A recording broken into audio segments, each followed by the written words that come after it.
여러분 안녕하십니까. 아침의 매일경제입니다. 저는 이상훈입니다. 내달 4일이요. 로켓의 잔해로 보이는 우주 쓰레기가 달과 충돌한다고 합니다. 그런데 말이죠. 이 쓰레기의 국적을 놓고 미국과 중국이 서로 떠넘기기를 하고 있습니다. 자기네 게 아니고 상대방 소속이라는 거죠. 그런데요, 우주엔 무단 투기를 막을 CCTV도 없으니까 지금으로서는 알도리가 없습니다만 왠지요, 이런 일 자꾸만 벌어질 것 같습니다. 우주 쓰레기 논란입니다. 자, 그럼 일면 기사부터 바로 출발합니다. 먼저 매일경제 보시죠. 러시아, 우크라이나에 군 진입 명령을 내렸습니다. 그리고 전 세계 경제 뭔가 불안하죠. 증시가 휘청했습니다. 좀 더 보죠. 푸틴 러시아 대통령 돈바스 지역, 여기가 지금 굉장히 주목받고 있는 지역인데요. 평화 유지 명분을 내세워 군대 진입을 명령합니다. 그리고요, 그 지역에 있는 반군 지역이 있거든요. 거기를 독립국가로 승인해 줍니다. 뭔가 진행되고 있죠. 자, 미국과 유럽연합은 즉시 경제 제재에 착수했습니다. 이렇게 되면 우리나라 아무래도 경제가 좀 타격을 입게 된다. 이런 전망 나오고 있습니다. 다음은 조선일보 보시죠. 역시 우크라이나 관련 기사가 일면입니다. 푸틴 선을 넘다. 짧게 다뤘죠. 선을 넘어갔다. 여기 보시면 아래쪽에 뭐 작은 제목으로 좀 적혀 있습니다. 푸틴이 이런 명분을 세웁니다. 우크라이나 정권은 미국의 꼭두각시다. 그러니까 묵과할 수 없다. 뭐 이런 뜻이 됩니다. 그리고 친러 반군 지역을 독립국으로 인정했습니다. 그리고 러시아가 군사기지 운영권을 가져갔다. 그리고 서방 국가들은 제재에 나섰다. 이런 내용 같이 적혀 있습니다. 이번엔 한국일보 확인해 보겠습니다. 자, 기사가 이쪽 끝에 1단 기사로 있습니다. 신규 확진 17만 명 육박합니다. 어젯밤 집계. 그러니까 오늘 오전에 최종이 나오겠지만 이 정도 수준 될 거랍니다. 그리고요, 0세에서 6세는 일주일 사이 2배나 확진이 늘었다. 미접종 11살 이하도 확진이 한 달 새 크게 늘었다. 그러니까요, 아이들이 지금 확진이 많이 걸리고 있는 건데 여기 부모들 얘기는 백신이나 처방 사각지대에 있다. 그러면서 굉장히 발을 동동 구르고 있다. 굉장히 난감한 상황이라는 얘기입니다. 마지막으로 한겨레 확인해 보겠습니다. 자, 일면 기사에 윤석열 국민의힘 후보의 부인 관련 얘기가 있거든요. 도이치 주가 조작에 쓴 김건희 계좌 2개 또 있다. 이렇게 오늘 한겨레가 일면에서 보도하고 있어요. 기존 계좌 외에 추가로 뭐가 더 있다. 이런 보도거든요. 또 다른 선수가 뭐 주식을 대량 매수했다. 그리고 김 씨가 직접 거래한 계좌도 있다. 그러나 윤 후보 측에서는 관여 사실, 범행 관여 사실 없다. 계속 이런 부인하는 상황이고요. 이 내용은요, 오늘 좀 더 정당 쪽, 선대위 쪽에서 좀 더 설명이 좀 필요해 보입니다. 지금. 자, 지금까지 일면기사 짚어봤고요. 오늘도 뉴스의 의미를 깊숙하게 짚어주시기 위해 네 분께서 자리하셨는데요. 한 분씩 소개해드리겠습니다. 자, 먼저 화면 가장 맨 왼쪽에 앉아 계십니다. 김종욱 민주당 선대위 미디어 특보 자리하고 계십니다. 그리고 그 옆에는요, 최진영 국민의힘 선대본 법률고문단장 나와 계시고요. 세 번째 자리는 이종근 시사평론가 나오셨습니다. 그리고 마지막으로 조대진 변호사 자리하고 계십니다. 자, 네 분 안녕하세요. 네, 반갑습니다. 오늘날 주요 이슈들을 한눈에 보실 수 있습니다. 아침을 여는 키워드 4가지 화면에 준비되어 있습니다. 2월 23일 수요일 순서입니다. 첫 번째 키워드 보시죠. 2개의 서명. 자, 우크라이나 관련해서 러시아 푸틴 대통령이 뭔가 서명했어요. 그리고 그 이후에 미국 바이든 대통령도 서명을 합니다. 2개의 서명이 비슷한 시점에 있었습니다. 그리고 지금은 전쟁 상태로 들어간 걸로 보입니다. 다음 키워드 보겠습니다. 녹취록입니다. 이른바 대장동 의혹 관련 녹취록 갖고 지금 여야 치열하게 며칠째 공방입니다. 어떻게 보면은요, 서로에게 유리한 대목을 콕 집어서 강조하는 것 같아요. 그러면서 이거 보세요. 저쪽 문제 있는 거 맞죠? 그럼 이쪽에서 무슨 소리입니까? 녹취록 다 봐야지 왜 그것만 봅니까? 뭐 이런 겁니다. 지금 상황이요. 두 번째 키워드입니다. 세 번째 보시죠. 딜레마입니다. 누구의 딜레마일까요? 이재명 민주당 후보, 심상정 정의당 후보와 관련돼서 이런 표현이 언론에 등장하고 있거든요. 최근 며칠 됐죠? TV토론 당시의 모습을 보고 이런 내용들, 이런 목소리가 좀 있습니다. 딜레마 상황이 아닌가. 마지막 키워드 보시죠. 고마해라. 이거 사투리 아닙니까, 이게? 부산 사투리 같기도 한데요. 안철수 후보가 이런 얘기를 꺼내면서 뭔가 한 가지 행동을 합니다. 방망이를 휘두르는 모습이 나타났어요. 최근에 대선 후보들마다 뭔가 액션, 이른바 액션들이 있는데 이번엔 방망이를 휘두르는 액션이 등장을 했습니다. 함축된 의미도 있을 것 같아요. 오늘 다뤄보겠습니다. 자, 아침에 매일경제 첫 번째 이슈는요. 우크라이나 관련 얘기부터 좀 이어가 보겠습니다. 지금 전 세계 가장 주목 그리고 가장 큰 뉴스로 다뤄지고 있습니다. 물론 우리나라 언론도 그렇게 다루고 있죠. 먼저 첫 번째 사진부터 좀 보시죠. 이게 두 명의 대통령이죠. 이쪽은 하얀 이 와이셔츠 차림은 바이든 미국 대통령, 그 옆에는 푸틴 러시아 대통령인데요. 바이든 대통령, 먼저 푸틴 대통령부터 보죠. 이게 시간수는 이게 먼저인 것 같아요.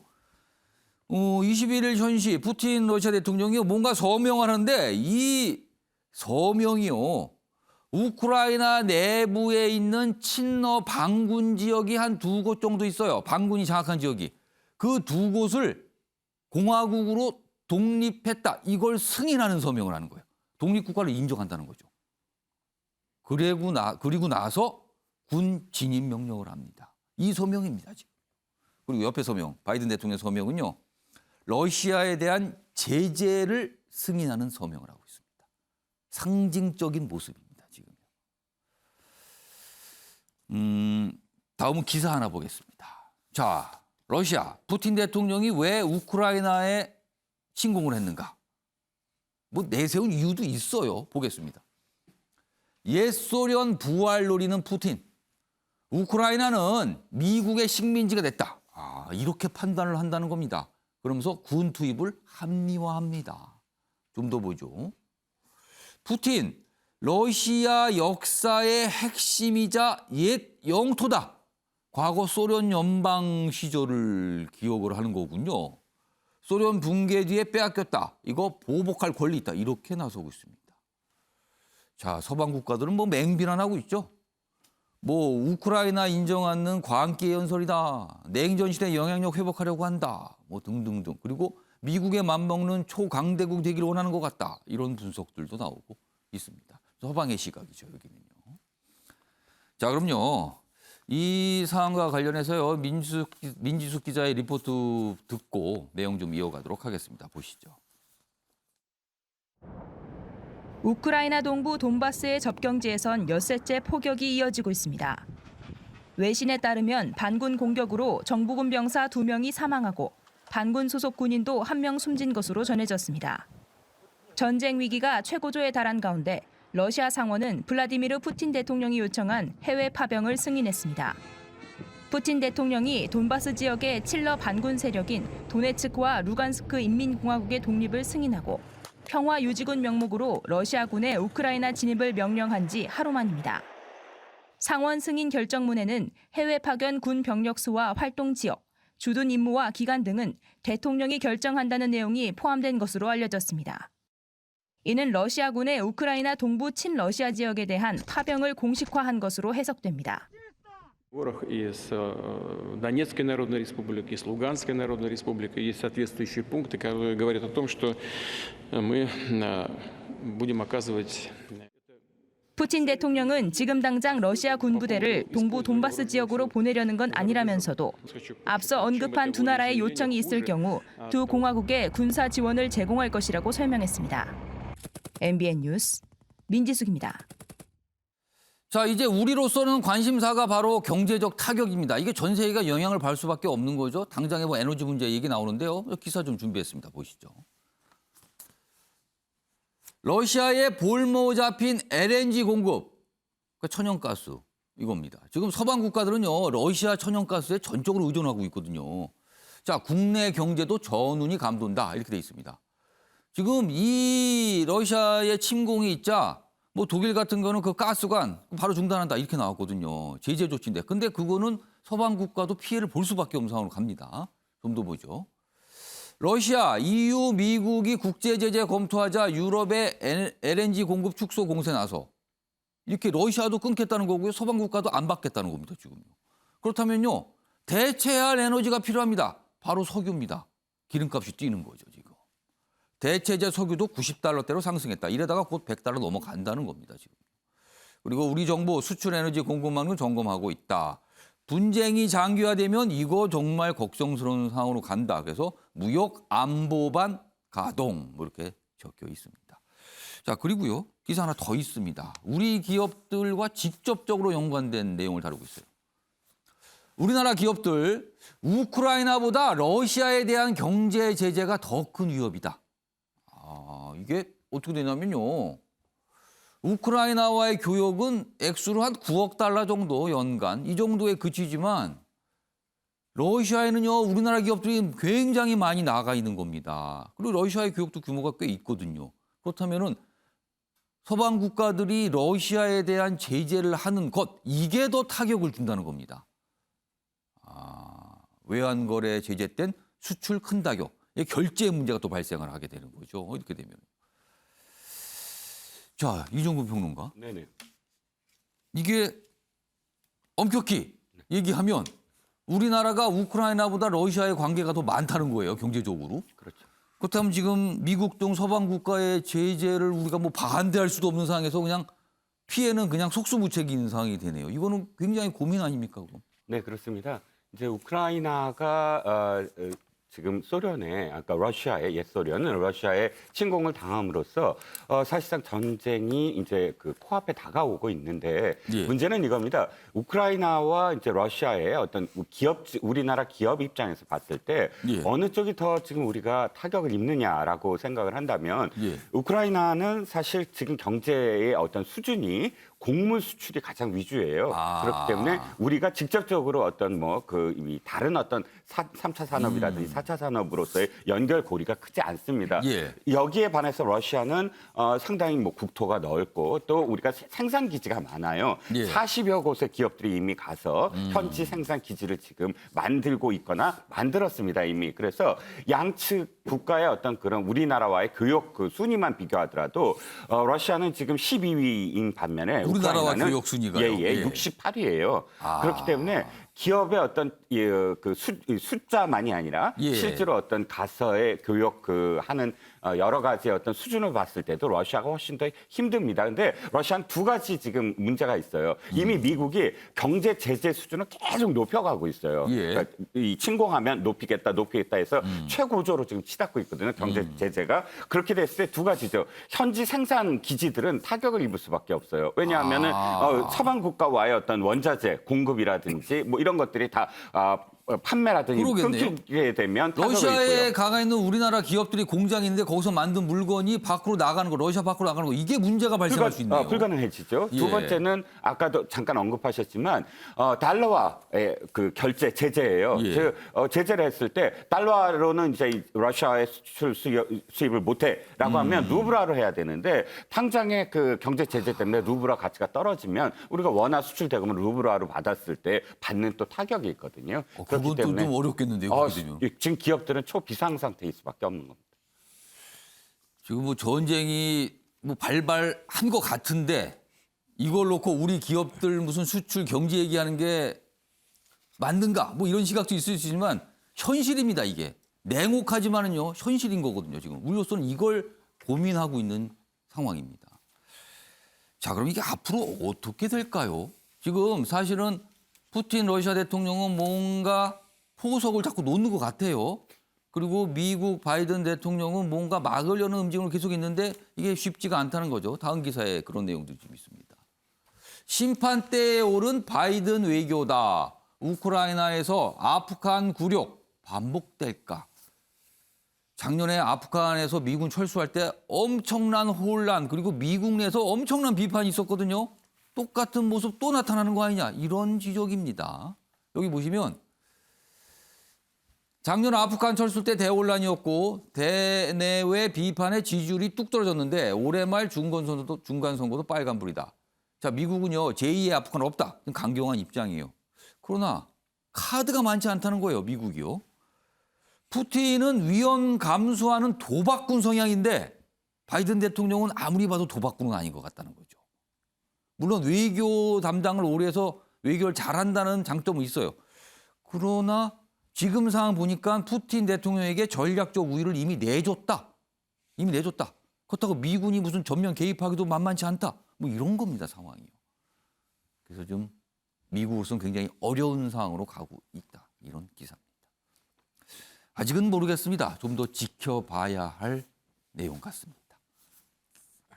자, 우크라이나 관련된 내용은 이 정도로 좀 정리하겠습니다.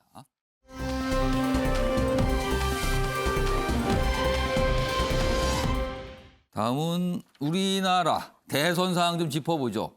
여야 녹취록을 놓고 공방이 대단합니다. 상대를 겨냥해서 굉장히 날선 얘기 그리고 또 날선 방어도 하고 있어요. 자, 먼저 두 가지 기사 준비되어 있는데요. 첫 번째 보겠습니다. 야당 녹취록 왜곡이다. 여당 윤석열 게이트다. 이거 증명된 거다. 뭐 이렇게 맞서는 거예요, 지금. 기승전 대장동 의혹 대결이다. 며칠 됐죠? TV토론에서 대장동 관련해서 이재명, 윤석열 후보 정면으로 치고받았어요. 그리고 그 이후에 정당 그리고 각 정당의 선대위, 선대본부 차원의 치열한 공방이 벌어지고 있는 거죠. 여기 보면 뭐 이런 얘기들이 나오고 있어요. 그 녹취록이 또 추가로 또 공개되고 있기도 하고요. 다음 기사 하나 더 보겠습니다. 자, 그러면요. 많은 시청자분들이 도대체 녹취록인데 뭘 갖고 이렇게들 공방을 벌이는가 굉장히 좀 뭔가 방향을 잡기가 어려우실 수도 있는데 여기 이 기사가 좀 제목으로 두 가지를 명확하게 나누고 있어요. 먼저 이 시작이 된 거는 아랫부분이에요. 이 큰 제목의 아랫부분. 야당, 여당이 윤석열 죽어 이 부분만 발췌해서 악마의 편집을 했다. 이렇게 주장을 하는 거예요. 처음에 이른바 이 녹취록에 나오는 윤석열 죽어 이 대목이 논란이 됐었거든요. 근데 이게 좀 진척이 되면서 야당에서는 이거 발췌했군요. 일부러 그런 거죠. 이렇게 받아치고 있어요. 이게 첫 번째 이슈입니다. 그리고 두 번째 이슈는요. 조금 시간이 지난 뒤에 나온 거거든요. 여당은 녹취록 속에 이재명 게이트라는 대목이 나와요. 근데 이거는 무슨 게이트니까 무슨 스캔들 이게 아니라 이재명이 지킨다는 뜻이다. 뭐 이렇게 또 해석을 해갖고 어제 또 논란이 됐었는데 그러니까 두 가지죠. 녹취록 속에 윤석열 죽어라는 대목이 나온 부분 그리고 이재명 게이트라고 말한 부분인데 이 두 가지로 나눠집니다. 지금요. 이걸 놓고 여야가 치열하게 지금 맞서고 있는 겁니다. 자, 그럼요. 첫 번째는요. 이른바 요 윤석열 뭐 영장 윤석열 죽어 요 대목이거든요. 이 대목과 관련된 여야의 공방 영상으로 준비했습니다. 보시죠. 윤석열 영장 들어오면 윤석열은 죽어라고 말하기 직전 문맥을 보면 김 씨는 양승태 대법원장님은 되게 좋은 분이야. 윤석열은 양승태 대법원장님 저거 회복하지 않는 한 윤석열은 법조에서 등이 언급되고 있습니다. 양승태 사법부 판사들에게 미운 털이 단단히 박혔기 때문에 영장이 법원으로 청구되면 판사들에 의하여 죽는다라는 것이 위 발언의 진짜 의미입니다. 판사들이 자기가 싫어하는 사람은 죄가 없어도 영장 칩니까? 제가 국문과 출신인데요.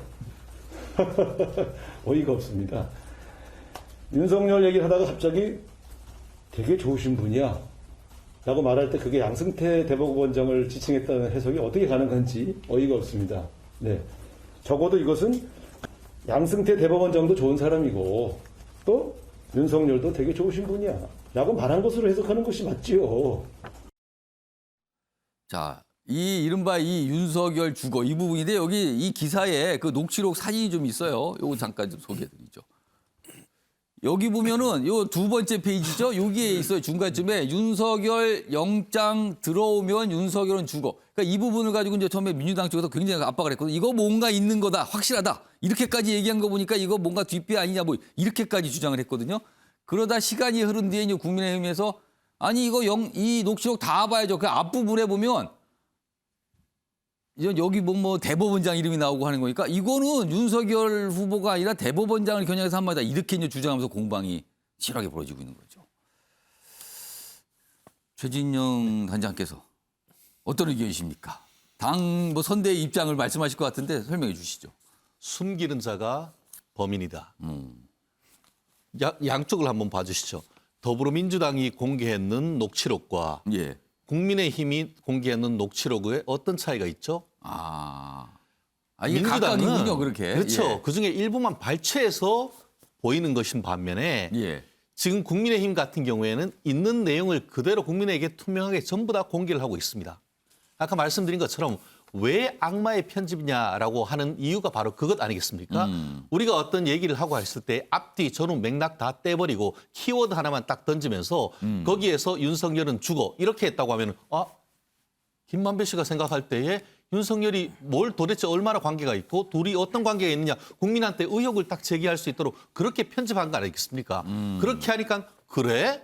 한번 그러면 전후 맥락 다 한번 까보자라고 했던 것이 지금 국민의힘 쪽 그 공개가 아니겠습니까? 예. 결국 뭐겠습니까? 앞에 내용을 보면은 김만배 씨가 양승태 전 대법원장이 참 좋은 사람이다라고 하면서 그분에 대해서 이제 수사를 하고 기소를 한 그런 부분과 관련해서 판사들이 기분이 굉장히 나빠하기 때문에 만에 하나 윤석열 검찰총장에 대해서 어떤 비리가 있어서 영장까지 청구한다고 하면은 한마디로 영장을 바로 발부할 것이다라는 판사들이 취지에서 가만히 있지 않을 것이다. 뭐 그렇죠. 이런 뜻입니까? 그런 취지인 것인데 그 전후 맥락은 다 빼버리고 굉장히 어떤 나쁜 일을 벌인 것처럼 해서 지금 윤석열 후보와 관련해서 죽는다라고 한 것은 예. 그게 바로 혹세무민이고 경우에 따라서는 이것이 허위의 사실로서 비방의 목적으로서 낙선하기 위해서 어떤 표명을 했다고 하면은 공선법상의 후보자 비방죄가 성립될 가능성도 있다고 보는 것이 캠프의 입장인 것 같습니다.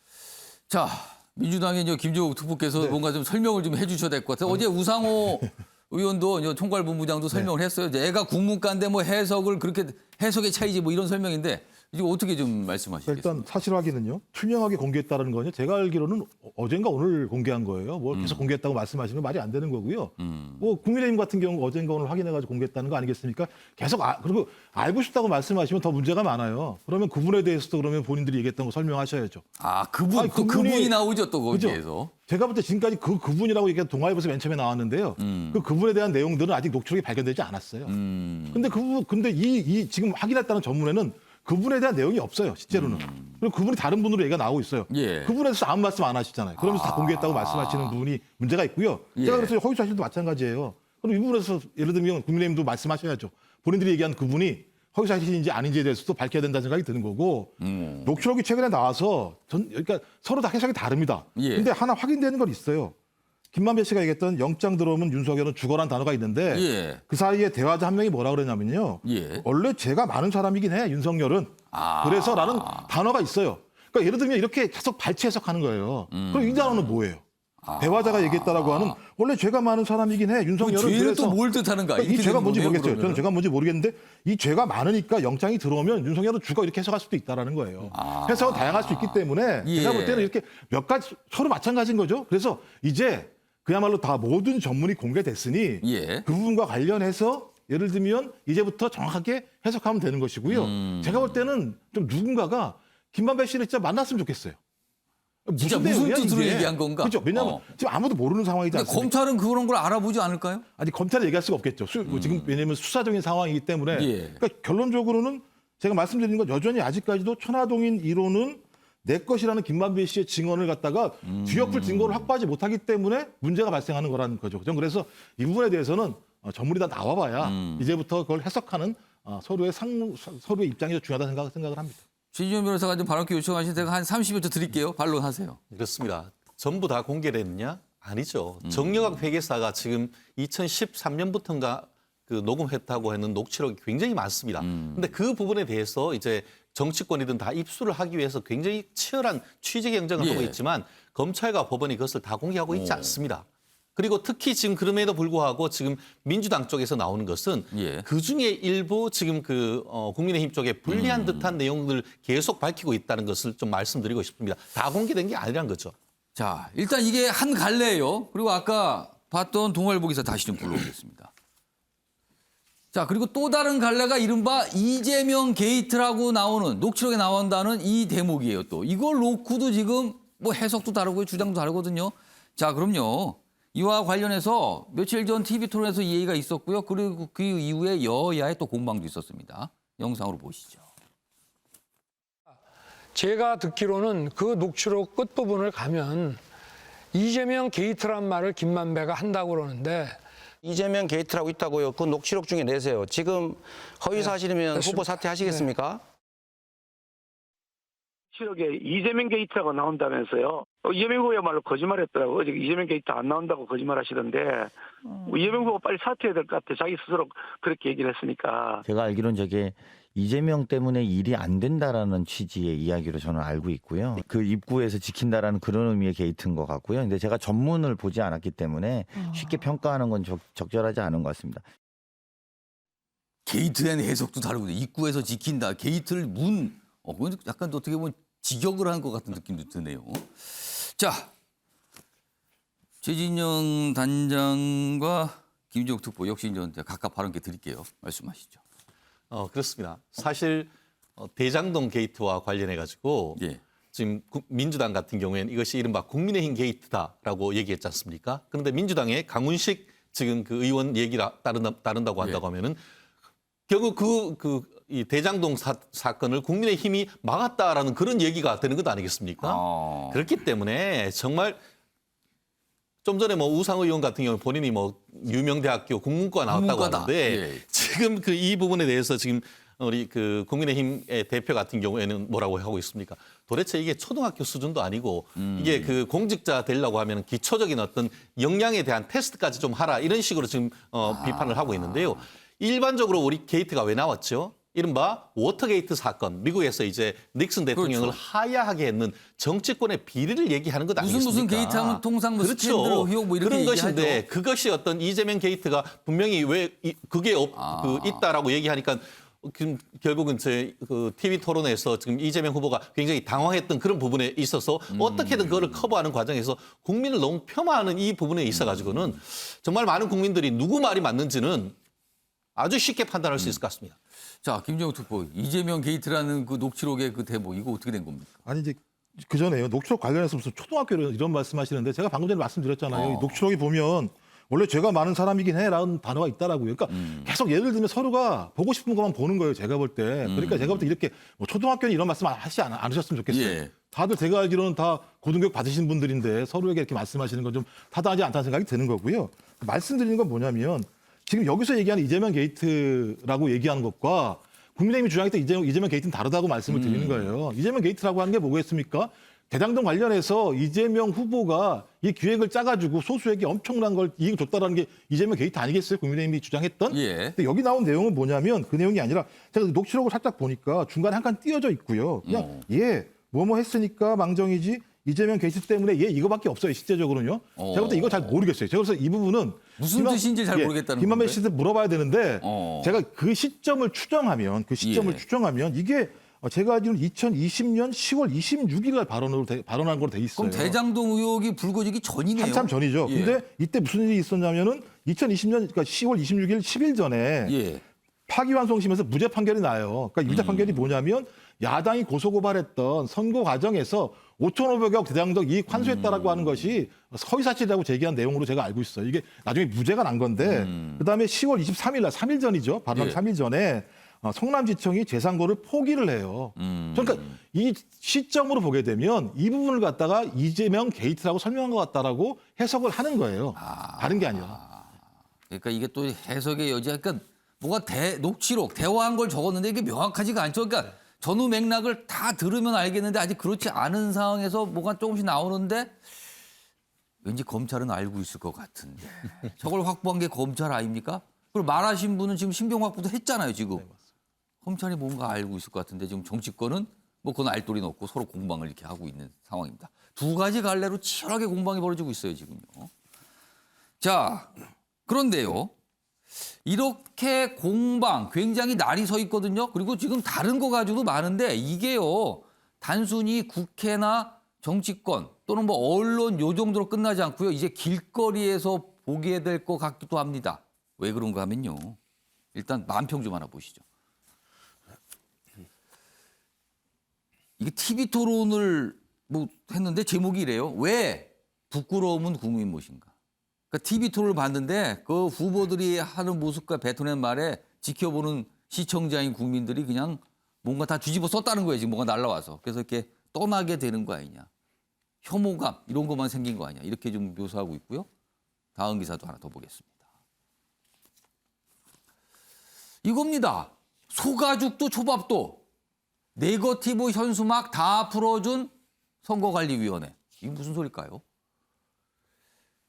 여당이 소가죽을 벗기는 세력들. 야당은 초밥 10인분 누가 먹었나. 뭐 이런 거 현수막에 쓰겠다고 신청을 한 거예요. 선관위한테 이거 유권 해석해서 달라고. 그랬더니 선관위가 된다고 한 겁니다. 된다고. 표현의 자유 보장한다면서 허용했어요. 근데 작년 보궐선거 때는 뭐 내로남부 이런 것도 못 쓰게 했거든요. 근데 갑자기 관대해졌어요. 선관위 고무줄 잣대에 비판도 나오는데 알고 보면 이런저런 말 지금 치열한데 듣기 싫어서 그냥 다 풀어준 거 아니냐. 이제 길거리에서 다 보실 거예요. 여기 보면 어떤 신청이 있었는데 그러냐면요. 이런 겁니다. 민주당에서는요. 살아있는 소가죽을 벗기는 세력들. 청와대를 굿당으로. 무당도 모자라 신천지가 웬 말이냐. 이런 걸 써도 되냐고 물어봤다는 거예요. 근데 선관위가 된다 그랬답니다. 그리고요. 국민의힘에서는요. 법카로 산 초밥 10인분. 소고기는 누가 먹었나. 정과 사범. 쌍욕 불문. 이게 뭐 입에 담기도 힘든데 현수막에 이제 쓴답니다. 이거를. 된다고 했답니다. 조대진 변호사. 네. 이거 작년에는 굉장히 엄격했는데 올해는 너무 관대해진 거 아닙니까 이거? 어떻게 좀 보세요 이거? 뭐 사실상 이 정도 표현들이 뭐 그 허락되리라고는 생각을 안 했는데요. 예. 이 정도면 뭐 선관위가 손을 놨다라고 봐도 뭐 무방할 것 같습니다. 그런 현수막이 길에 막 걸리는 거예요 이제는. 걸릴 네, 수 있습니다 지금요. 지난해 그 보궐선거에서는 4월 6일 보궐선거에서는 되게 예민하게 이렇게 개입을 했었던 예. 부분들이 있거든요. 개입이라기보다는 이제 이 부분들을 이렇게 체크를 하고 이제 허락을 안 해줬던 부분들이 있었는데 지금은 양쪽에서 요구를 하는 부분들을 전부 다 허락해줘서 사실상 국민들이 보기에도 이런 표현까지 가능하냐 이런 생각이 드는 문구까지도 지금 다 허락이 되어 있는 상태입니다. 유권자분들 그거를 따라 읽기가 민망할 상황이 될 수도 있어요. 네, 그렇습니다. 수준이 지금. 그래서 오히려 이제 애들이 저거 보고 물어볼까 봐 그게 걱정이 되는 수준이 아이들이 엄마 아빠 이거 무슨 뜻이에요? 네, 그럴까 봐 되게 걱정이 되는 수준이기도 하고요. 예. 물론 이제 선관위가 이제 다들 아시다시피 지금 박빙의 지금 그 지지율 차이가 있고 예. 그리고 어설프게 한쪽만 뭐 허락을 해주고 뭐 또 부인을 할 경우에 예. 선거 개입했다라는 또 오해를 받을 수가 있기 때문에 그런 부분들에 뭐 생각을 하는 부분들은 좀 있는 것 같습니다. 예. 근데 하지만 이제 어느 기관보다 이제 선관위는 중립적이고 객관적이어야 되는데 예. 지금 선관위가 하는 행위를 보면 그 어느 기관보다 정치적인 판단을 하고 있지 않나 이런 생각을 하고 있어서 예. 지금은 손을 놓기보다는 예. 손을 놔서는 안 되고 오히려 더 세밀한 그 접근을 통해서 이게 좀 걸러내야 되는데 그런 노력이 필요하지 않나 이렇게 생각이 그러면 듭니다. 조대인 변호사는 아까 같은 그런 표현의 현수막 신청한 거 이거는 써서는 안 된다고 판단했어야 된다고 보시는 거예요? 그러니까 전부 다 차라리 금지를 하는 게 낫지. 이거를 전부 다 그냥 다 해서 그냥 다 같이 한번 싸워봐라 이렇게 놔주는 거는 이게 뭐 물론 이제 표현의 자유의 측면도 있지만 예. 더 선거를 혼탁하게 만들고 국민의 판단을 더 헷갈리게 만드는 그런 예. 상황을 만드는 걸로 보여집니다. 네. 일단 여기 아까 소개했던 거 다시 보죠. 이게 양 정당이 선관위에 유권 해석 요청한 현수막 피켓 시안의 내용들이에요. 일단 알려지기는 이런 거 다 웬만하면 다 허용이 된 걸로 지금 알려지고 있거든요. 물론 또 세부적으로 차이가 있을 수 있습니다만 좀 알아보게 되면 일단 이런 신청이 들어갔고요. 선관위가 웬만하면 된다라고 얘기를 했다는 거예요. 이 아래 보면 선관위의 설명이 좀 있어요. 선관위 측의 설명인데 왜 그렇게 허용을 했습니까에 대한 답변이죠. 여기 있습니다. 작년 보궐선거와는 달리 이번 대선에선 후보자가 특정되는 표현만 제한. 그러니까 누구라고 콕 집은 거는 안 되지만 정치적 표현의 자유를 최대한 폭넓게 보장하는 방향으로 내부 지침을 바꿨다는 거예요. 뭔가 지침이 달랐다는 뜻이죠. 그런데요, 정치권 관계자는 이렇게 얘기합니다. 이게 말이 좋아 정치적 표현의 자유 보장이지 당신들끼리 원하는 만큼 싸워보란 얘기 아닙니까? 또 이렇게 또 지적도 나오고 있습니다. 이종근 평론가 어떻게 보셨어요? 일단 선관위가 역대 예. 어느 정부의 그 선관위보다 지금 정치적인 어떤 논쟁에 휘말려 있습니다. 4.15 총선 때도 그렇고 4.7 재보궐 때도 그렇고 계속 공방이 벌어질 수밖에 없는데 예. 공정성과 일관성이 지금 훼손되고 있다라는 게 가장 큰 문제예요. 물론 선관위 고민이 표현의 자유를 마음껏 하게 해서 이 유권자로 하여금 판단의 어떤 그런 근거가 되는 것들을 보다 더 많이 이렇게 그 정보를 공유하게 하는 것, 이게 가장 중요하겠지만 더 중요한 건 공정한 그런 룰을 만들게 하고 그 룰에 따르게 하는 것이거든요. 예. 문제는 이겁니다. 지금 선관위가 홍보 독려 캠페인을 벌여요. 선관위의 업무 중에 하나예요. 예. 그런데 이렇게 과도한 비방전으로 선관위가 만들어 놓으면 예. 그 유권자들은 정치 혐오 때문에 투표율이 낮아질 수밖에 없어요. 그러면 이중적이잖아요. 투표 독려하면서 과도한 비방전을 이렇게 그 방치해서 이 정치 혐오를 일으키게 만드는 기관이 돼버려요. 그러니까 가장 중요한 건 이거 정치적 표현이 중요한 게 아니라 예. 일관성이 중요해요. 지금까지 이렇게 해왔느냐? 아니에요. 지금까지의 선거에서 후보자 특정은 이름만이 아니라 예. 이 특정할 수 있는 여러 가지의 근거를 대서 과도하게 흐르지 않게 했는데 지금 갑작스럽게 예. 많은 비난이 쏟아지자 다 풀어주고 당신들이 알아서 판단해. 이렇게 해버리면 앞으로의 선거 때마다 이것은 계속 논쟁이 될 거예요. 이것이 이런 표현이 과연 특정한 예. 건가 아닌 건가 이렇게 그 모호하게 만들어 놓고 나중에 자기들이 책임을 지지 않겠다고 한다면 선관위의 존재 근거조차도 지금 흔들린다는 거죠. 여기 다시 좀 보시죠. 이게 정말 이게 이렇게 써 있으면 이게 어떻게 되는 거죠? 그러니까 이 표현이 신청이 됐는데 이 중에서 일부는 이미 전 허용이 됐고요.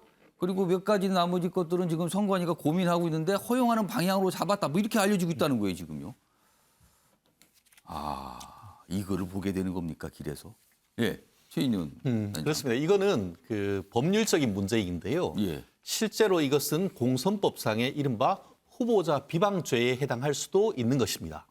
그런데 근데 선관위가 허용을 해주면 어떻게 되는 거예요, 이게? 그렇게 된 이유가 있습니다. 그래서 제가 그 말씀드리는 건데 2013년에 이와 같은 후보자 비방죄가 위헌이다라는 그 헌법 소원을 제기를 했었는데 헌법재판소가 9분 중에 5분은 위헌이다. 왜냐하면 정치적 표현의 자유를 제한하는 것이고.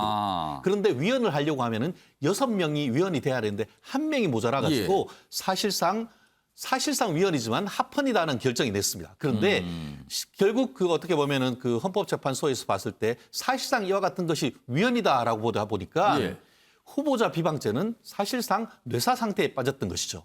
그러니까 이런 일이 벌어지지만 실제로 처벌되는 것이 현저히 줄어들었던 그런 부분이 있었었는데요. 결국 이 부분과 관련해서 선거관리위원회는 뭐냐. 지갑은 닫고 입은 열도록.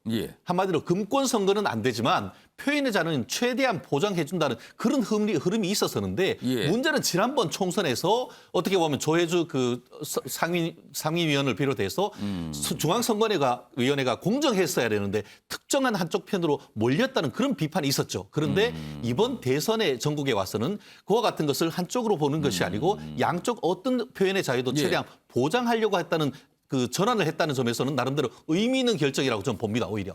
그러니까 지난 총선이나 지난 보궐선거를 말씀하신 거죠? 보궐선거 그리고 보궐선거죠. 그럼 논란이 있겠는데요, 지금? 물론 뭐 여기 아까 소개해드린 것 중에서 일부는 결정이 됐고요. 아직 결정 안 된 상태인데 선관위가 또 이런 지적이 나가면 또 고민을 할 수밖에 없을 것 같기도 합니다. 이런 기사가 있습니다.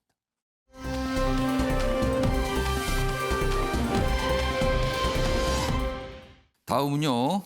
야권 후보 단일화 얘기 좀 해보겠습니다. 이게 끝난 건지 안 끝난 건지 뭐 서로들 말이 달라서요, 지금요. 먼저 이제 국민의힘 내부 목소리를 전하고 있는데요. 그 기사가 있습니다. 그냥 가자.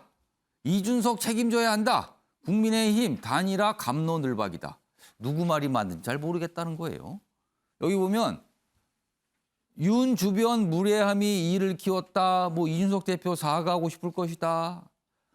과거 문재인 안철수 단일화 때도 잘 안 됐다. 뭐라서 반대한 목소리. 뭐 여러 가지 갈래의 목소리가 있어요. 자, 그럼요. 국민의힘 내부에서 나오는 여러 갈래 목소리 확인해 보겠습니다. 문재인 대통령이 안철수 대표와 함께 했으면 대통령이 될 수 있었을 것 같아요. 저는 항상 그분에 대해서 예측하는 게 하고 싶은 대로 하시는 분이다.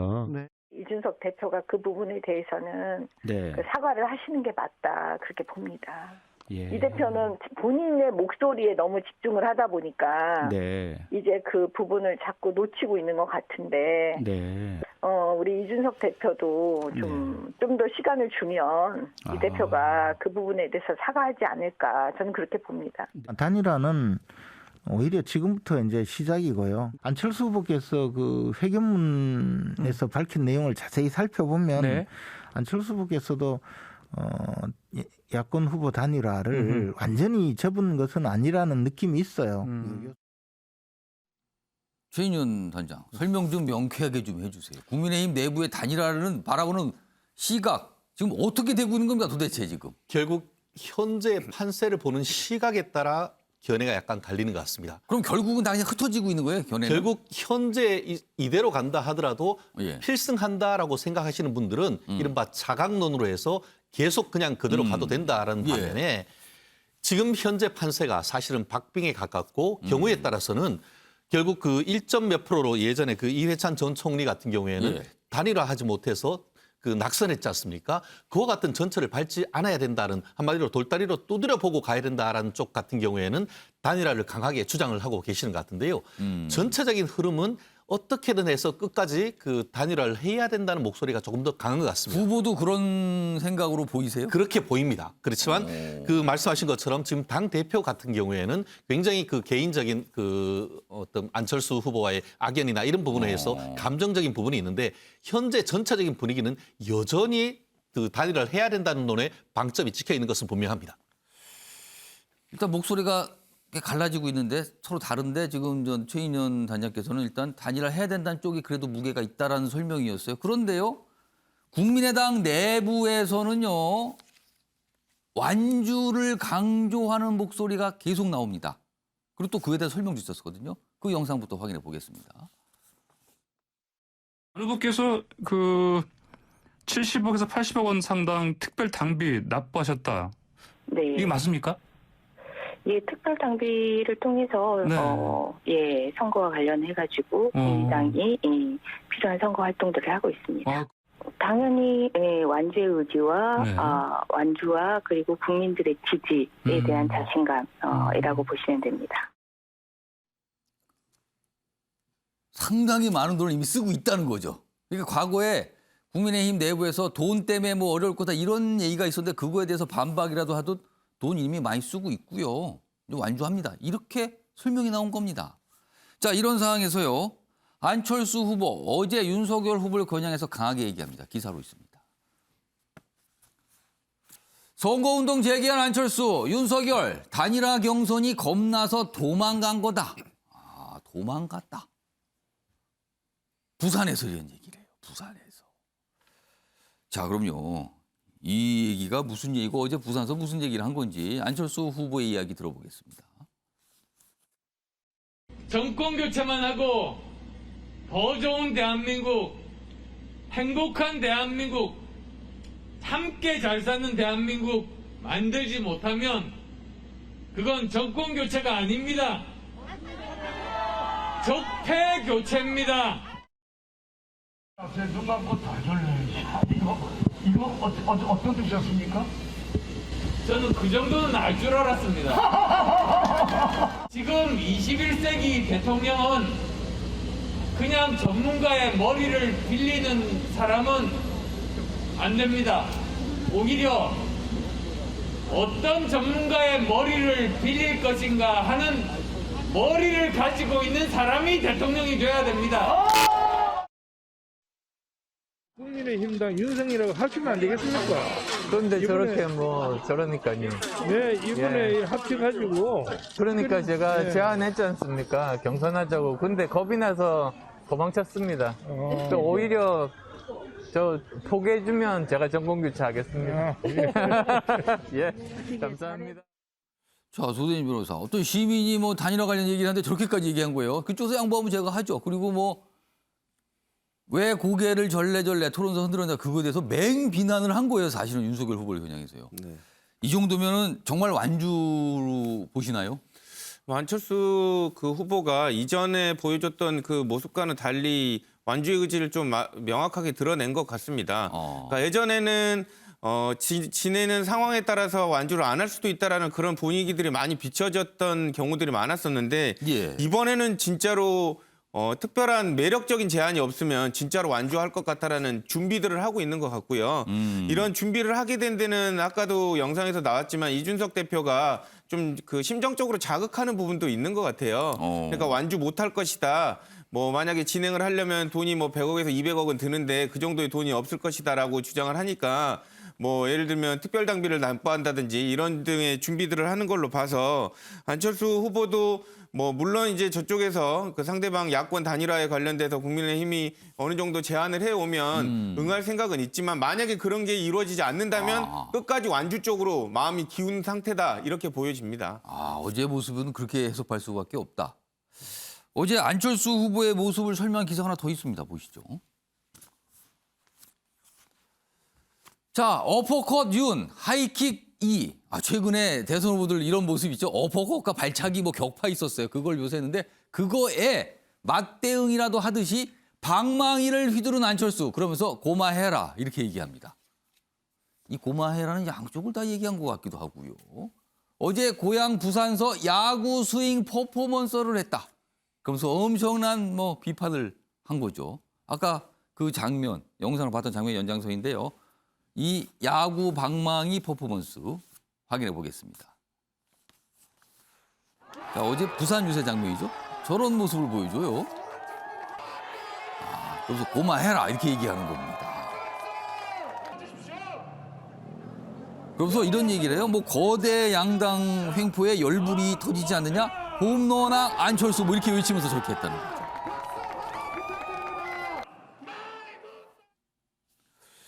이종근 평론가. 어퍼컷, 그다음에 발차기, 격파 이런 게 있었는데 이거에 맞대응이라도 저 방망이를 휘둘렀습니다. 단순히 대선 주자의 어떤 행동, 퍼포먼스예요. 이게 단순하진 않죠. 의미를 담고 있겠죠. 그럼요. 엄청나게 많은 의미를 담고 있죠. 특히나 어디서 했느냐도 중요합니다. 부산입니다. 부산 야도잖아요. 야도라는 게 다른 게 아니라 야구의 도시입니다. 야구의 도시. 그렇죠. 지금 하필이면 국민의당의 색깔이 주황색, 롯데자이언츠의 상징색과 거의 일치합니다.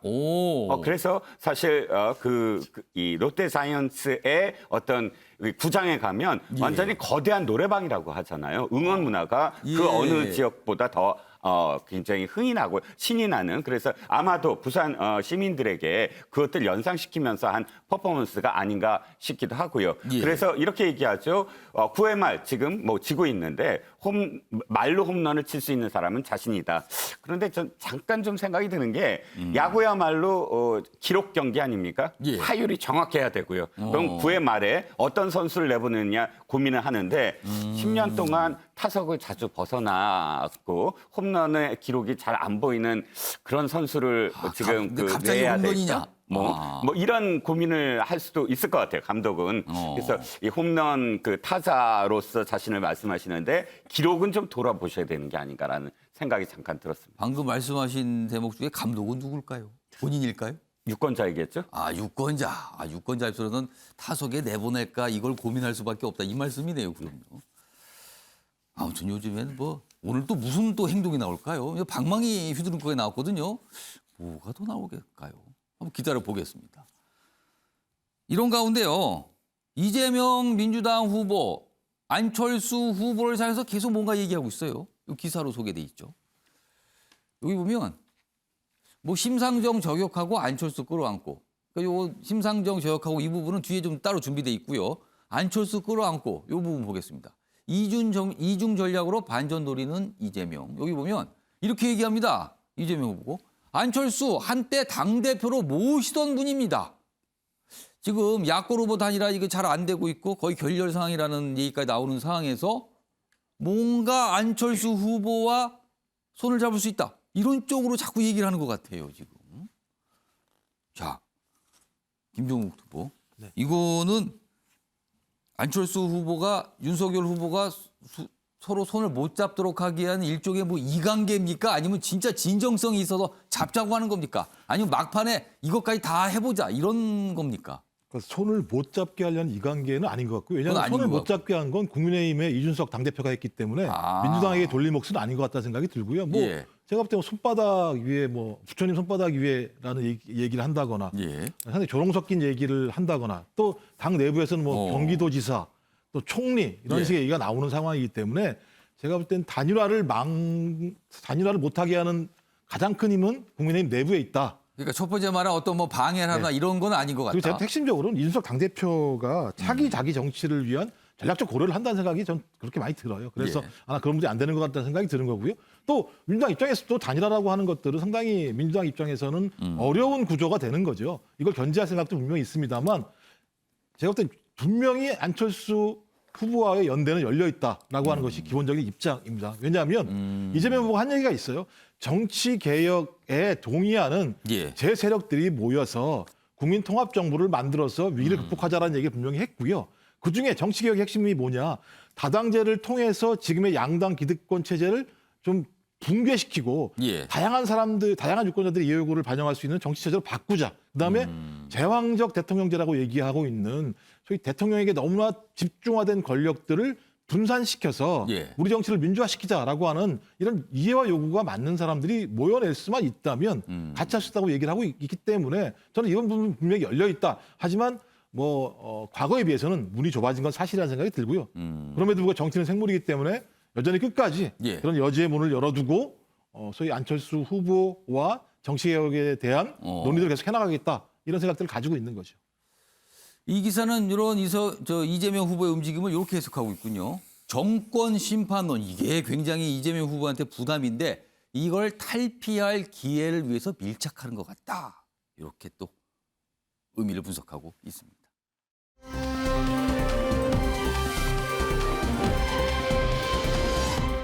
자, 다음은요. 뭐 이재명 후보 관련된 얘기 이어가 보죠. 여기에는요. 심상정 정의당 후보가 등장을 하는데요. 며칠 지난 이 TV 토론 당시에 심상정 후보가 이재명 후보를 굉장히 압박했거든요. 그와 관련된 기사입니다. 심상정, 이재명은 윤 따라쟁이. 윤 따라쟁이. 진보 표심 겨냥하면서 맹공을 폈다. 21일 TV 토론에선 MB 아바타 뭐 이렇게까지 얘기를 했어요. 뭐 경제 성장에 대해서 얘기한 걸 보고. 그래서 공세를 벌였다. 부동산 정책엔 이윤 싸잡아 비판도 했다. 조대진 변호사. 최근 심상정 후보 지지율이 뭐 미미하지만 그래도 3% 전후, 뭐 3% 좀 미치거나 아니면 넘거나 뭐 이런 정도를 기록하고 있거든요. 심상정 후보는 이른바 범여권, 물론 정의당에서는 그것에 반박도 합니다만 통상적으로 범여권으로 분류가 돼요. 그렇다면 이 3% 정도를 얻고 있는 심상정 후보, 이재명 후보 굉장히 부담 아닐까요? 이런 지지율 모습 보면은. 그러니까 지금 뭐 토론회를 봤는데요. 저도 토론회를 봤는데 조금 이렇게 안타까운 부분이 좀 있었습니다. 그러니까 뭐 원래 진보가 이제 진보 진영에서는 범진보로 이제 분류되니까 정체성과 연대성이 좀 있는 것이 보통인데 일반적으로 선거를 할 때 좀 살살하지 않습니까? 살살하는데 이번에는 심상정 후보가 심상정 후보가 발언하는 게 느껴지는 게 나는 선거는 모르겠고 표만 얻으면 된다라는 식으로 조금 느껴졌습니다. 그래서 선거 자체에 관련돼서 비호감 대선이라고 보여지니까 일단은 이재명 후보도 공격하고 그다음에 윤석열 후보도 공격해서 나머지 그 중도층을 가져오려는 그런 뭐 의도로 보이는데 어쨌든 진보 진영 범진보로 판단했던 그 입장에서는 볼 때 3% 이상을 노려야 되는 그 심상정 후보의 그런 선거 전략이 상당히 불편하고 좀 이렇게 곤혹스러운 그런 그러니까 방어를 심상정 후보를 대상으로도 해야 되는 그런 상황이 됐기 때문에 상당히 좀 난처한 그런 모습이 조금 벌어지는 것 같습니다. 네. 자, 그럼요. 여기서 지난 21일 토론 당시에 심상정, 이재명 후보 어떤 모습이었길래 그런지 확인해 보겠습니다. 이재명 후보님 155 이렇게 그러니까 MB 747 이후에 15년 만에 외형적인 그 성장 목표를 제시하셨어요. 참으로 제가 의외였습니다.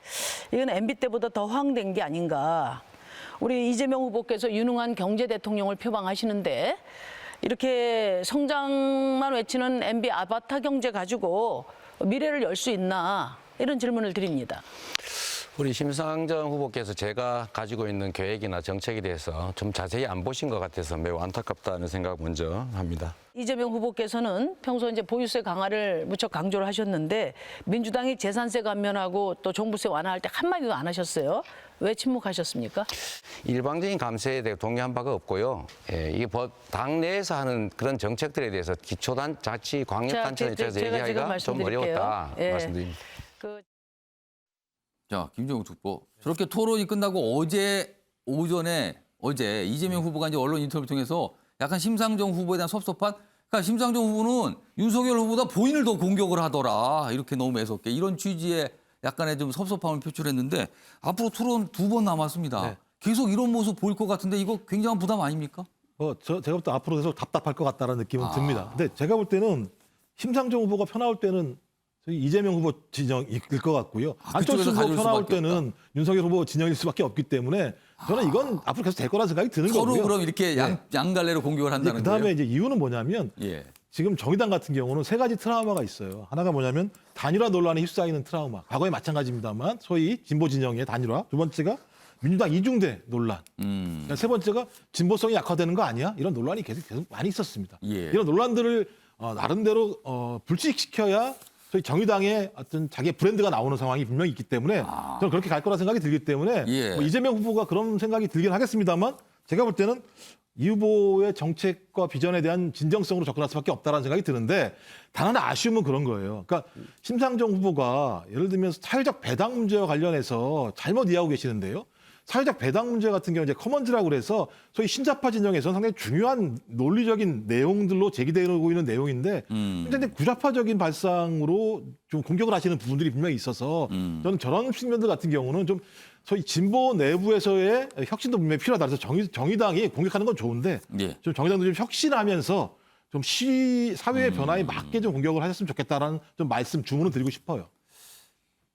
이재명 후보가 어제 좀 섭섭함 표시했거든요. 그 모습도 영상으로 좀 준비되어 있는데 짧게 들어보겠습니다. 우리 민주당에는 지나치게 좀 과하고 심하시고 국민의힘에는 지나치게 관대하더라. 민주당에는 가혹하고 국민의힘은 관대한데 좀 이해가 안 됐고요. 저는 심 후보께서 이제 정세가 정의다 이런 일종의 좌파적 관념을 많이 가지고 계셔서 그런지 저는 세금이라는 거하고 부담금이라고 하는 것은 다르다고 봐요. 세금이라고 하는 것은 최인현 단장. 결국 이와 같은 구도가 만들어진 것의 원죄는 민주당에 있다 이렇게 얘기할 수밖에 없죠. 원죄가 민주당에 있다요? 왜냐하면은 민주당 특히 그 문재인 그 대통령의 이른바 1호 공약이라고 하고 있는 검경 수사권 조정 내지는 이제 그 검찰 개혁 그것을 받아주는 조건으로 그 정의당에서 요청하는 연동형 비례대표제를 사실은 서로 맞바꿔 썼지 않습니까? 과거 총선 당시 얘기를 하시는 거군요. 그렇게 해서 그 정의당이 원내 그 교섭단체를 만들어줄 수 있는 것처럼 얘기를 했다가 실제 지난 총선에 어떻게 했죠? 열린 그 민주당을 열린 민주당 맞죠? 해서 위성 정당을 만들어서 결국 어떻게 됐죠?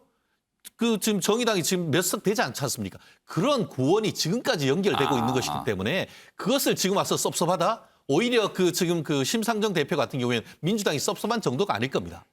김종욱 특보가 이제 바로 30초 드릴게요. 말씀하세요. 아니 위성정당을 맨 먼저 만든 당이 국민의힘 아닙니까? 저는 이런 또 순서상은 또 그렇게 되네요. 제가 그러니까 이재명 후보가 이거 잘했다고 얘기한 적 없어요. 잘못했다. 바꾸겠다고 얘기했어요. 근데 그건 맞는데 아니 그러니까 비판할 분이 비판을 하시면 오케이. 근데 이걸 비판할 수가 있습니까? 이렇게? 알겠습니다. 총선 얘기까지 또 거슬러 올라갑니다. 그때도 치열했는데 다시 살짝 치열해질 듯한 말씀들을 하셨어요, 지금요. 이런 가운데요. 윤석열 국민의힘 후보가 민주당 얘기를 어제 참 많이 했어요. 민주당 분들 뭐 이런 얘기죠. 기사가 있습니다. 또 호남 찾은 윤석열 DJ 노무현의 민주당과 협치할 생각이 있다. 거기에 괜찮은 분들 많다. 그럼 이 뜻은 뭐냐면 DJ 노무현의 민주당하고 이재명의 민주당은 다르다. 뭐 이런 주장이에요, 지금요. 이건 또 뭐죠, 그러면은? 이렇게 얘기합니다. 지금 민주당은 운동권의 민주당, 서해안 유세에서 이렇게 얘기합니다. 이게 반 이재명 탈진보층을 공략하려는 거 아니냐 또 이렇게 해석이 됩니다. 자, 그럼 이와 관련된 영상 확인해 보겠습니다. 이재명의 민주당이 아닌 김대중의 민주당, 노무현의 민주당에서 합리적으로 국정을 이끌었던 양식 있는 정치인들과 협치를 해서 국민 통합의 정치, 번영의 경제를 이끌어낼 것입니다, 여러분. 이 얘기예요, 지금. 이종근 평론가는 이게 어떻게 들리십니까? 역대 어떤 대선도 민주당 계열의 정당은 서진 정책을 했고 서진 전략을 썼고 그다음에 국민의힘 계열 정당은 동진 정책을 썼습니다. 그러니까 서로 간에 지역적으로 상대쪽 진영의 어떤 자기 편을 얼마나 만드냐의 싸움이었거든요. 즉 윤석열 후보 같은 경우는 지금 호남을 두 자릿수 이상 그 득표를 하겠다라고 목표를 세웠고 그 목표에 따라서 사실상 이제 민주당 계열의 정당이 언제나 갖고 있었던 게 호남을 지역적으로 하는 정치 세력과 그다음에 운동권이나 혹은 에서 나온 세력의 연합체였거든요. 근데 그 연합체를 분리하고자 하는 것이죠. 그걸 띄려고 지금. 전통적인 그 호남 기반으로 한 정치 세력. 예를 들어서 DJ 계통, 뭐 옛날 평화민주당이나 새천년 민주당, 동교동계로 상징되는 그 정치 세력과 그다음에 친노 세력. 친노 세력과 지금의 이재명 지지자들은 또 결이 좀 다른 부분이 있어요. 예를 들어 정운현 전 비서실장 같은 경우도 사실 친노의 대표적인 인사였는데 이번에 이 윤석열 후보를 지지하지 않았습니까? 그래서 전략적으로 선거는 자기 편을 누가 더 많이 만드느냐의 싸움이다라고 할 수가 있겠죠. 조대진 변호사는 윤석열 후보의 저런 뭐 구상론은 의도인데 약간 부조를 시키려는 건데 이게 어떤 효과가 있을 거로 좀 보십니까? 네, 저는 효과는 없을 걸로 보고요. 말장난 같다고 생각이 됩니다. 뭐 일단 뭐 호남에 관련돼서 득표는 해야 될 것 같은데 명확한 그 호남 민심에 관련된 뭐 대안이라든지 이런 뭐 정책보다는 이런 그 정치적인 발언을 통해 가지고 뭐 혹하는 그런 마음들을 좀 얻어오고 싶어하는 그런 전략인 것 같은데 뭐 이런 부분들보다는 실질적으로 호남을 생각하는 그런 부분들에 대한 정책이나 제안을 하시는 게 더 낫지 않을까라는 생각이 듭니다. 네. 그러니까 민주당을 뭐 운동권의 민주당, 김대중의 민주당, 노무현의 민주당 이렇게 막 구분을 해서 이쪽은 우리가 갈 수 있고 저쪽은 안 되고 뭐 이렇게 설명을 한 거예요. 뭐 아무튼 이런 얘기까지 좀 나왔습니다. 다음은요, 코로나 관련 얘기 좀 해보죠. 뭐 풍토병으로 가고 있다는 얘기가 나와요. 그것도 당국에서요. 정부 코로나 방역 완화 시사한 날 하루 확진 16만 명 훌쩍, 지금 17만까지 나올 것 같죠? 그리고 풍토병 초입 단계다. 뭐 이렇게 설명이 나옵니다. 자, 그럼요, 이와 관련된 설명 들어보겠습니다. 풍토병적인 관리 체계로 전환하기 시작한 초입 단계가 되겠습니다. 앞으로도 계속 낮은 치명률을 유지하고 유행을 안정적으로 관리할 수 있다면 최종적으로는 오미크론도 다른 감염병과 같은 관리 체계로 이행할 수 있을 것입니다. 이 얘기를 들으면 뭔가 낙관을 하게 되고 안심이 되는 듯하죠. 그런데요, 설명이 좀 있군요, 이 기사에. 자, 낮은 치명률 유지된 다른 감염병 수준으로 관리한다. 감소세 전환된 확진자 감소세 전환된 방역 패스 등 조정한다. 그런데 전문가들 일각에서는요, 이거 너무 앞선 메시지 이게 오히려 더 안 좋을 수도 있다. 지금 그럴 때 아닙니다. 정점 찍었어요? 아니잖아요. 이렇게 얘기를 하는 겁니다. 지금 이런 걱정도 있어요. 계속 나오죠 지금. 일단 풍토병 초입 뭐 이런 설명까지 나오고는 있습니다. 자, 다음은 뭐 사회의 어떤 현상이라고 할 수 있죠. 기사 마지막 기사인데 보시죠. 공부머리와 일머리는 생각보다 달랐다. 그러니까 지금 뭐 5개 IT 등 직군 한 2천여 명 직장인들 상대로 뭔가를 물어본 거예요. 학벌 등등등과 업무 성과가 하는 뭐 어떤 관계가 있어요라고 물어봤는데 연관성 없거나 오히려 나쁩니다라고 얘기한 거예요. 오히려 나쁘다고 얘기가 나왔어요. 그거. 인재 채용 때는요. 역량 위주입니다. 쓸데없는 거 안 봅니다. 이렇게 설명까지 있습니다. 약간 분위기가 바뀐 거죠? 최인현 단장께 변호사로서 시간이 한 30여 초 남았는데 어떻게 좀 보셨습니까? 결국 스카이 나왔다고 회사 일 잘한다는 건 아닌 것이죠. 스카이는 하늘 아닙니까? 그냥? 그렇죠. 결국 일단 들어오고 나면 거기에서 공정 경쟁을 하다 보면은 오히려 어떻게 보면 지방대를 나왔거나 스펙이 예. 조금 딸리는 사람이 오히려 충성도 있게 열심히 해서 훨씬 더 좋은 그 사례를 만들어낸다는 그런 얘기가 있는 것 같은데 예. 정말 이것 한번 우리 기업에서 그 채용하는 담당자들 새로 한번 봐야 되는 것이 아닐까 생각합니다. 그러니까 이른바 스펙이 그다지 소용이 없다. 뭐 이런 얘기가 많이 나온다는 겁니다. 뭐 우리 사회 방향 어떤 방향을 자꾸 가는 것 같아요. 자, 아침의 매일경제 오늘은 여기서 마무리하겠습니다. 시청해 주신 여러분 고맙습니다.